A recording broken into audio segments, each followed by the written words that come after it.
guys, welcome back to Study With Additti. My name is Additti and this channel is dedicated to revision tips and tricks along with much more to help make your schooling life a whole lot easier. As you may have already guessed from the title, I'm going to be doing a video on English language today, and I'm going to be focusing on GCSE because I don't do it at A level. So all the tips I'm giving you today are based on the AQA exam board, but I'm sure that the general tips I give you definitely apply to other exam boards. I have some notes with me, so if I look down, please bear with me. So let's get started. As a GCSE student, you should know for AQA, there is a paper 1 and there is a paper 2. In paper 1 you have a main section and you also have a writing section. Paper 2 you have a main section and a writing section. Same thing, but one covers non-fiction, one covers fiction. The way this video is going to be structured is by having a part on the main sections of paper 1 and paper 2 combined, and then I'm going to have a part on the writing sections of each paper. If you haven't already seen my GCSE results video, it will be linked up in the eye up there, but if you have, you will know that I got an 8 in English language, so I feel like I can tell you some of the tips that I'm about to share with you. So firstly, the main sections of each paper. The main thing you have to do is read the questions carefully and make sure that you're spending the right amount of time on each question, because in an English paper, timings are so important, and make sure you don't waste it, because at the end of the day, those minutes lost could mean the difference between a grade 7 and a grade 6. So once you've read the question, make sure that you refer to the exact lines that the question asks you to refer to. Bracket them, box them, do whatever you like, but make sure you focus on the exact lines that it's asking you for. So many people don't do this, and while they may have an incredible analysis of what's happening in the text, they're doing it in the wrong bit, and therefore in the end they don't actually get any marks.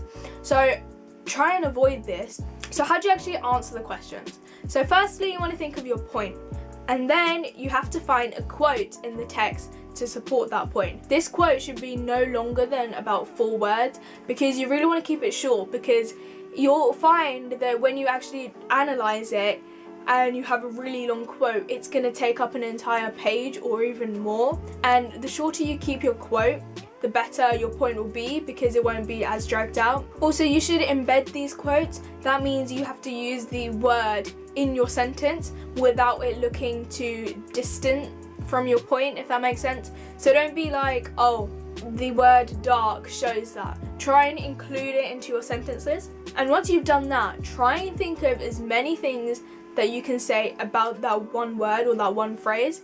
So be like, oh, the word dark means this, the word dark means that, and just keep going.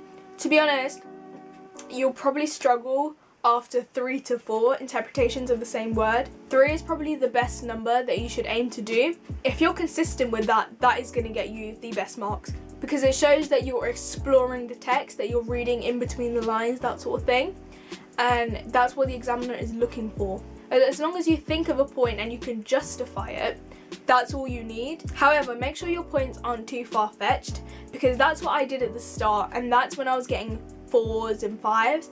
But then at the end, when I made sure that my points were more easy to understand, but with good level of analysis, that's when I started getting the 8s.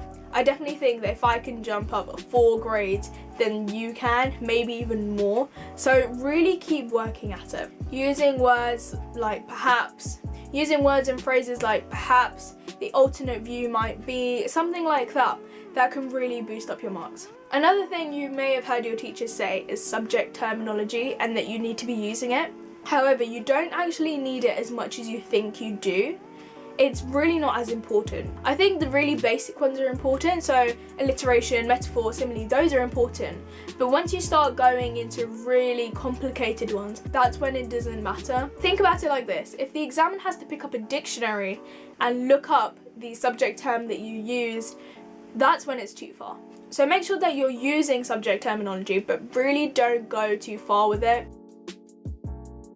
So let's move on to writing. So paper 1 writing is creative writing, and paper 2 writing is more non-fiction writing. So like a non-fiction writing could include writing a letter, making a leaflet, writing a speech, that sort of thing. So I'm going to give you a few general tips for the writing sections in general, because I think that there aren't many individual tips that I can give for each paper. Biggest tip that I can give to you for this is practice from the start of year 10.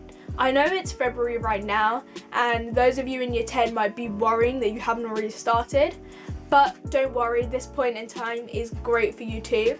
And those of you in year 11, trust me, I did not start until about this point, and I got an 8 in the end, so you can do it too.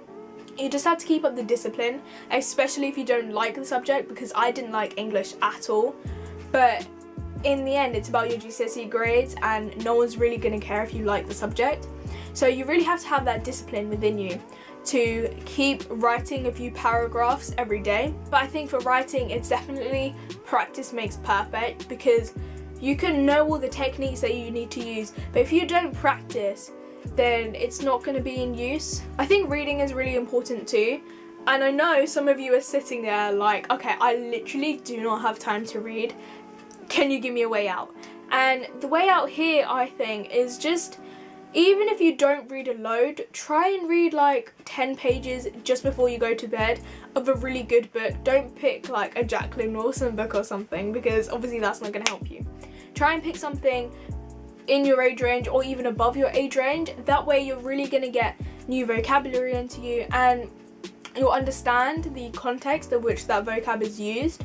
You can try even annotating the text while you're reading it. Yes, that can suck some of the fun out of it, but for GCSEs, I think that's a good idea. That last tip was based on long-term revision and building up your skills before the exam. But what do you actually do when you're in the exam hall and you're doing the paper? So here are a few tips for that. Firstly, make sure you plan.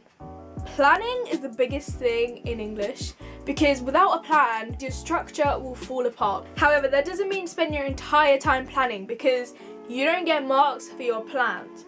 I mean, if a generous examiner decides to give you a mark, that's their own thing.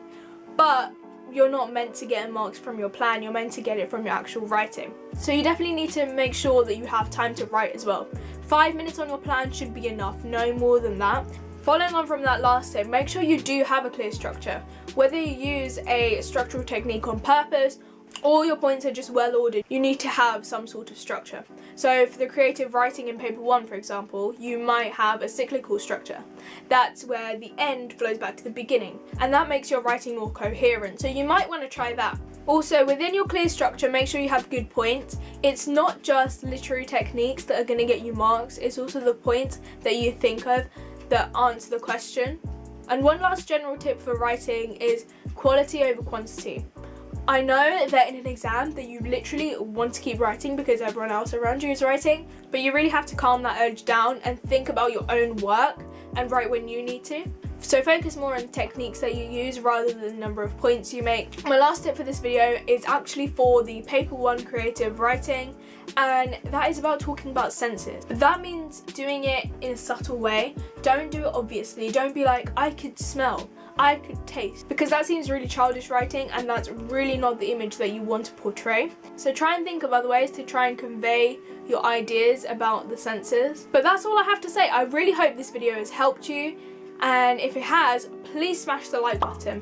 Also, if you have any requests for any video at all, especially in the How to Revise series, then comment them down below and I will be sure to look at them and I'll see what I can do. But remember, I am doing English literature next week, so don't worry, that will be covered. If you haven't already subscribed, please do subscribe and also hit the bell icon while you're at it. Thank you for watching this video and goodbye!